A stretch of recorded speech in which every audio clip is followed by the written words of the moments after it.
Good evening mga kanitib. Balik po tayo dito sa ating programa sa The Philippine Native Chicken Digital TV. We are broadcasting dito po sa may Technology Business Center sa loob mismo ng Central Philippine University. Ang CPU po is a private university. Headed by our President, no, Reverend Dr. Ernest Juan Daguhoy. Kasama na po aming Chairman of Board Trustee, no, Attorney Peter Corbera. Ito po yung kaibigan, kakibat po nyo sa palagang native chicken in commercial scale. Si Philippine Native Chicken. Doc James, for short, na magandang araw sa ating lahat na nakapag-tune in dito sa ating programa. No, sana po, no, sa hindi pa nakapag-subscribe, no, nakapag-follow o nakapag-like, no, please click the button para every time that we have this video, no, ma-notify po kayo ng ating social media platform. This is one way that Central Philippine University makatulong po sa ating mga ka-native, no, all throughout the Philippines and even to our followers, no, in other part of the globe. No, for as long as your climatic condition is similar to the Philippines, there's nothing to worry. No, you can adapt the technology, no, generated by the CPU Research Station for Philippine Native Chicken. No, sa ating mga YouTubers yan, no, magandang araw po sa inyo. No, if you have some queries or questions, no, you can directly PM. No, you can visit our Facebook page, no, The Philippine Native Chicken, and then paki-message po sa atin na para masatanong po masagot po namin ang inyong mga katanungan, no, tungkol sa pag-alaga native chicken in commercial scale. Now, today we'll be continuing on the discussion on how, no, you can start your own farm. No, nag-umpisa natin, no, ang tungkol po sa discussion, no, kung paano po natin, no, umpisahan po ang ating mga native chicken farm. No, tandaan natin that hindi mahirap mag-umpisa, hindi mahirap tapos ng project, pero ang problema natin, no, nasa kalagitnaan kasi. And that is it should be always be considered that before, no, you start, no, your undertakings, no, dapat tingnan po natin, no, in terms of how you're going to start. No, in the previous video that we have, no, dapat, no, it should start from you. No, ano ba ang pakay mo, ano ba ang goal mo, no, why you want to raise native chicken in commercial scale. And I know that ang pinaka-objective ng bawat isa, no, is that, no, to prove that indeed there is a profit in raising the native chicken. Yan po mga native ang isa sa mga pinaka-goal umitiin ng bawat isa kung bakit gusto mag-alaga po ng native chicken. Kaya lang, no, pag ang ibiya kulang, no, dyan po mapasok ang problema, no, in our activity. And that is why that palagi sabi natin that na it should start from you, but, you know, ang sabi is that na you should be, no, responsive. Ibig sabihin po na responsive, no, research for information, ibig sabihin po, maganapan na po tayo ng idea, extra effort should be taken. Ibig sabihin po, don't be contented of what you have learned, but it must be a continued process. No, pag manalaman po kayo, if possible, pili bang i-share nyo po? Para at least kahit paano po, no, kung ma-share mo sa ibang tao, o kung sa kaibigan mo, and then, no, baka may nakalimutan ka, no, at saka may dagdag pa sila kalaman sa inyo, hindi mas maganda, di ba, mga native? No? And then, you should plan every action that you have. No, tandaan po natin, no, pag nakasulat kasi sa papel yan, mabilis burahin yan mga native. Pero pag hindi nakasulat yan, nakalagay na sa lupa, ay nako po, no, mahirap na bawiin. Tandaan natin that as we go along on the process of raising the native chicken, marami po kasi tayong madaanan. Yung bakit sabi natin is that na optimism is your fuel. Na naalala kasi si Louis Vuitton, sabi niya, no, small of pessimism and greater of optimism. Ang ibig sabihin niya na native, no, pili bang what is the problem and right now? Now, don't worry about the what if. If you would like to think about the what if, no, pili ba kaunti lang. And that is why that if you're optimistic enough to perform your activity, no, pwede ba maghanap-hanap muna tayo ng idea or information na where we can possibly acquire it. No, yung kung bakit na sa ating mga native, no, if you want to learn the basic of commercial production of native chicken, now we have the book, no, written by yours truly. Now this is what they call the commercial, no, production of organic native chicken, Philippine native chicken, na pwede po niya makwarto. No, paki-message lang po sa Philippine native chicken para ma-channel ko po kayo kay Miss Dana. No, pre-shipping po ito nationwide.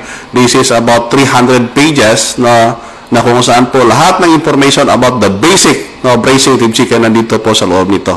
No, yung kung bakit palagi sabi that dapat you have the plan, sa plan natin, but we must also to get more information. And note every action, ibig sabihin po, record keeping is very critical as we implement our project. Alam niyo kasi maka-native, hindi lahat matandaan natin. What if kung mabayrusan? Para bang computer, hindi kung wala ka, so na mangyari. And that is why that kung may notes po kayo, at least makita nyo, and then you can do something out of it. Di ba, maka-native? And then, self-discipline is very critical. Hindi lahat ng oras dapat humugot ka ng pera sa bulsa mo. Ang bulsa po natin, hindi po yan bukal na patuloy na dumadaloy ang tubig kahit bukal because of El Nino, natutuyo din. Ang bulsa natin makanitig ganoon din. And that is why that you must have what they call the self-discipline, that when you are unsure of doing the things, first, search for more information para at least ma-equip mo ang sarili mo. And then, when you are doing something, try to innovate to be different. In various ways. I know that sa mga lugar po natin dyan, mas mabuti rin G-Prox po tayo. Naalala kasi yung kanta na G-Prox, ang G-Prox pala, ibig sabihin yan, dare to be different. Yung kung bakit na sa ating maka-native, pinibang maging G-Prox po tayo. And then, value what you have. Minsan, mata natin kasi is very deceiving. Sa tingin mo maganda doon sa kabila, yun para mas maganda pala ang sa inyo. Yung kung bakit maka-native, tingnan nyo muna ang sarili ninyo, baka mayroon kayong mas maganda compare na doon sa iba. And then, at the end, always evaluate your accomplishment. Do the target that you have, na-attain ba o hindi? Kung hindi siya na-attain, ano ba mga reason? Tandaan natin, walang failure na ibig sabihin, minsan sabihin na, wala. Failure ka na. Hindi. Alam nyo kasi, failure is your stepping stone towards success. Ang ibig sabihin kasi ng failure, na nakita mo lang 1,000 times na ginawa mo na yan, na hindi talaga mag-work sa plan mo. So, dapat mag-divert po kayo. That is what we meant when we said about you should be responsive. You should be responsive. And then, when you are responsive, to changes. Changes. Ibig sabihin po, pag sinabing changes, you should be responsive to changes. Ano ibig sabihin naman changes?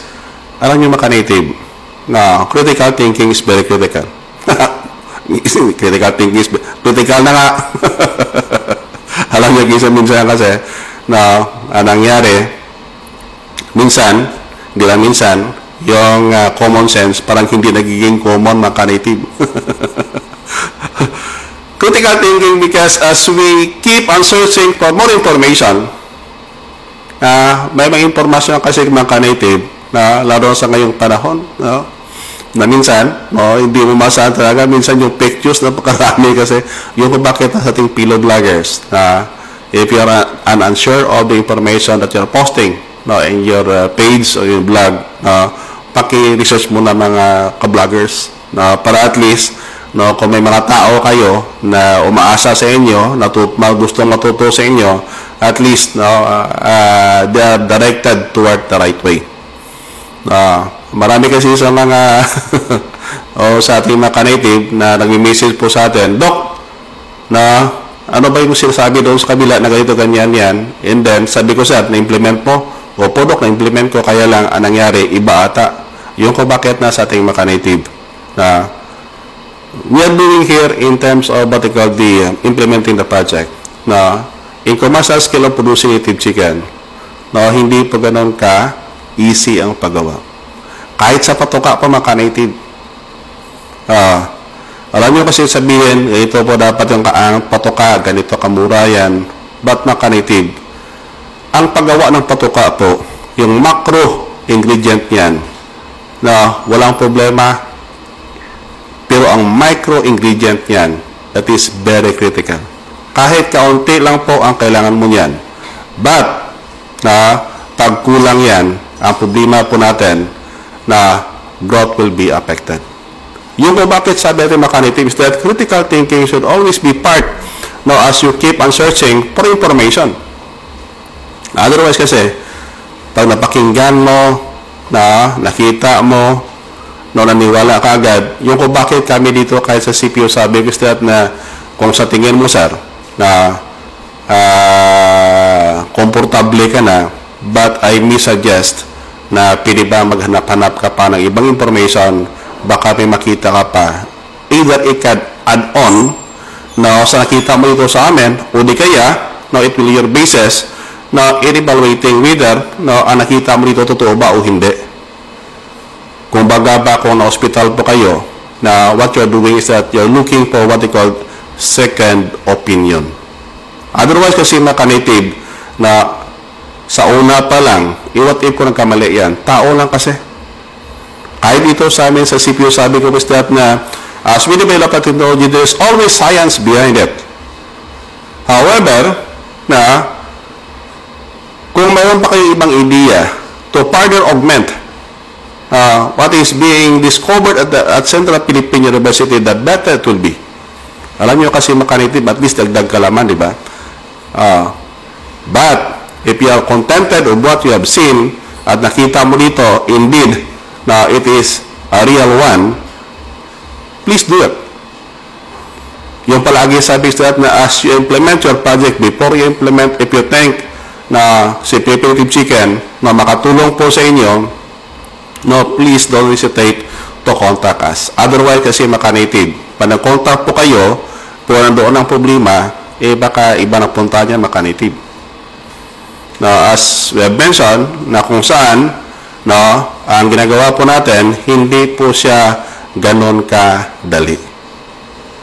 Mahal ang tuition fee as we are implementing this kind of project maka-native. And that is why, pwede bang bago po niyo implement i-consider muna natin magkano ba ang posibleng magastos natin as we implement this project. Tandaan natin, in agriculture, ang makalaking bahagi kasi ng income, hindi or profit, it is not on the production, but it is on the marketing. Yung kung bakit sabi namin, if you can market your product, then let it be. Yung sa mga malapit na malito sa amin, palagi sabi that pasensya po sa maka-native natin na medyo malayo pa dito sa Iloilo because we are still on the process. Palagi sabi that na we're extending not only the technical but even what they call the marketing support. Para po na kung saan, yung bakit na sa ngayon kasi maka-native, bumibinta na kasi tayo po ng dressed chicken. Actually, the price of dressed chicken that we have dito po sa CPU, mas mura po siya compared doon in the wet market maka-native.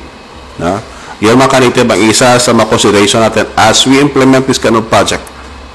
When you're starting your project, critical thinking should always be considered. Along with the critical thinking, common sense also will work hand in hand with critical thinking. Tandaan natin, minsan kasi maka-native, maganda tignan sa video yan, but in real life, baka mahirapan po tayo. That is why that palagi sabi is that if you are raising chicken by 1,000 and you are keeping it under Paris condition, sa una lang yan maganda, but tingnan nyo na habang tumatagal maka-native.